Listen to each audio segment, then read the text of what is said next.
Welcome to Daily News Weekly, where we highlight the stories from the past week that you might have missed. I am your host, Michael Sheridan. First, people want to raid Area 51. Now they want to harass an innocent sea creature. A new Facebook event set to take place just one day after the supposed invasion of Area 51 has people looking for the famed monster of Loch Ness. This knockoff cry for attention declares, "Nessie can't hide from us all."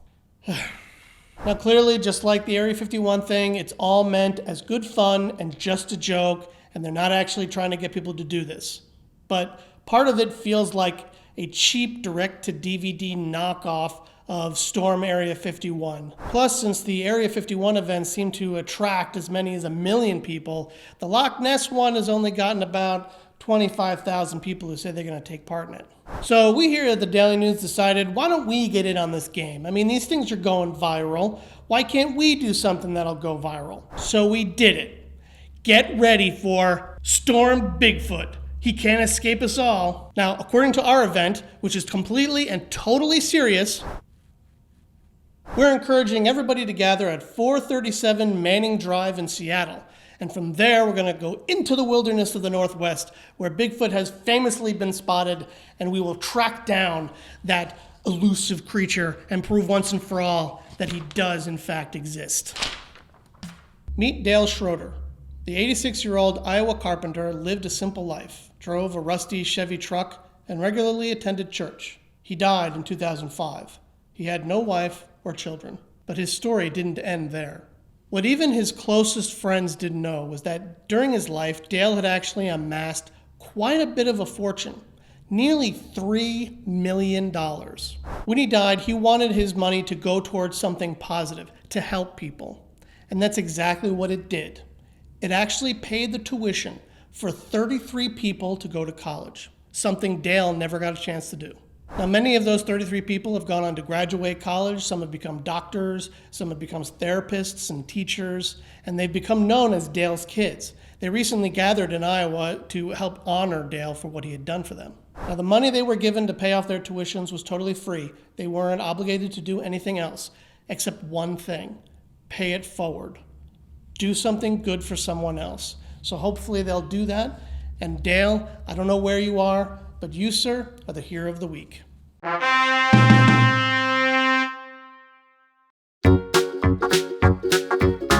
Okay, guys, last week's episode, plenty of comments. It's always great hearing from you guys. I really love it. Please keep it going.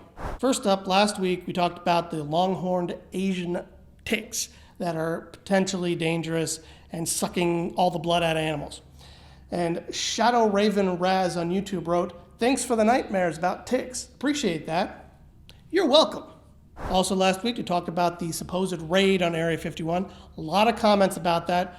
A lot of the comments were kind of the same thing. Everybody's going to die. Don't go there. Oh, aliens is bad. Whatever. This one I kind of liked though. Fallen Angel on YouTube said, "The sad thing is I work at an airport and all airlines are reading an increase in ticket purchases to Nevada." Now, I did read a report about that, and airlines are actually showing an uptick. So I'm willing to bet people are going to show up. Whether they really try to go into the base, I doubt it. But, there might be one or two people who'll try it. But I'm willing to bet there are going to be a lot of people showing up there just for the gathering, which I think is kind of cool, as long as they don't do anything stupid. Last week, we also talked about Berkeley, California, and how it changed the language in its city charter, or whatever it was that it changed language in, to remove the gender-specific terms, any gender-specific terms, like manholes. Joshua Williams on YouTube wrote, "California is a different breed, SMH. Let's shake my head. Why are people so sensitive these days? I don't know. Phoenix Mooner wrote on YouTube, "We shouldn't gender objects. It's a step in the right direction. You might not agree with it, but clearly their demographic wanted it, so that's the best use of their time serving their people." You know what? I guess that's fair. If the residents of Berkeley didn't like the idea, it's the city officials carrying out the will of the people. So shouldn't we cheer that kind of thing? And Louise Acosta on YouTube wrote, "Maintenance hole? You do know that creates very disturbing images in my mind, right? Not to mention it's almost golden for some internet memes." Yeah. And then, of course, there were just some general comments about the show itself. Bum Imvu on YouTube wrote, "This is the most interesting thing I have watched today." Cool, thanks. And really? And Robot Panda 77 wrote on YouTube, "Who is this? George Lucas's illegitimate son?" I wish. George? A couple in Texas was super excited. They'd been on a waiting list for a daycare for months and finally got the call from Parkview Christian Academy that their child could get in. But instead, they were surprised to find out that they were actually refused because they're gay. Brittany Reddy and her wife Stacy say they were shocked. "We were not trying to plague your daycare, sir. We are gay. Our daughter is not." Now, the couple say that they showed up at the daycare, they met the director, they got the paperwork, and they were about to leave when an administrator stopped them and then told them that they actually can't attend, or their child can't attend the daycare because the two women are in a same-sex marriage. The administrator apparently, according to the couple, claimed that it was a violation of their bylaws, but there doesn't seem to be anything specific that says gay people aren't allowed to have their children attend the daycare. Local news stations had reached out to the Parkview Christian Academy to get comment, but they got no responses.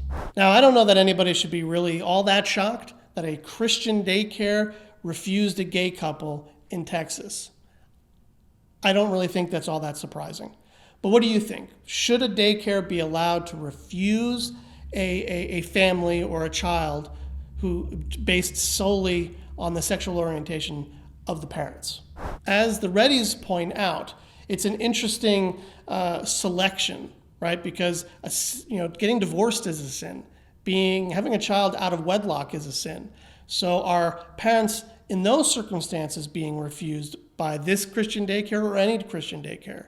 Because then it becomes a selective practice of which sins do you think are worthy of exclusion and which ones aren't. And I think that's all just a slippery slope. I think if you allow any group organization to actively and legally discriminate, then you're opening a can of worms. A 2-year-old was at the airport in Atlanta with his mother, ready to take a trip. But I don't quite think this was the trip they had in mind. Little Lorenzo's mom says that she was busy printing out her boarding pass when the child wandered off, and she lost track of him for just a second, she says, when he managed to approach a Spirit Airlines conveyor belt with luggage on it. And then, well, here's the video.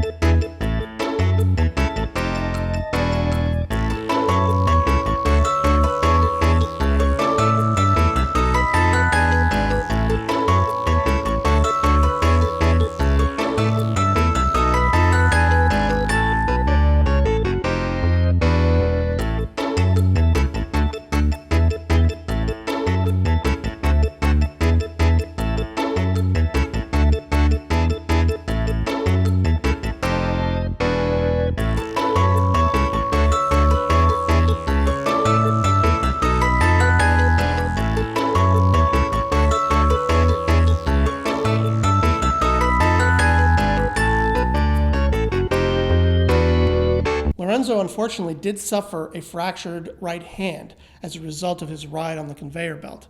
And the mom insists that she was perfectly willing to go after her son and try to save him.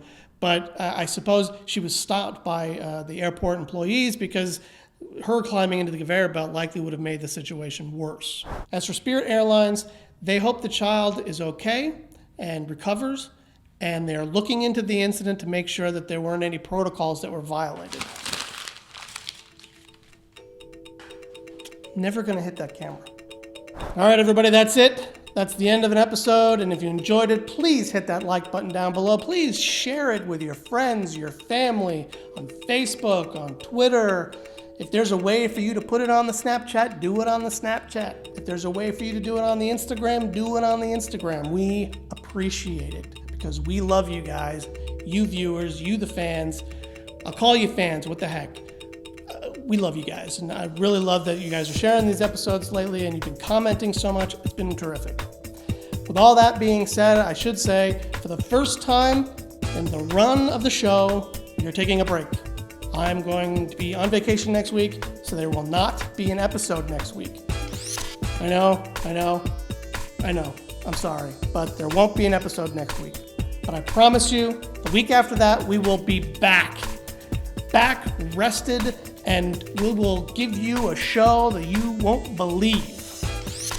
Well, you'll believe it because it's like news and it's true, but and it probably won't be that big, really. It's just going to be another episode. But yeah, we'll be back after next week, but we won't be here next week.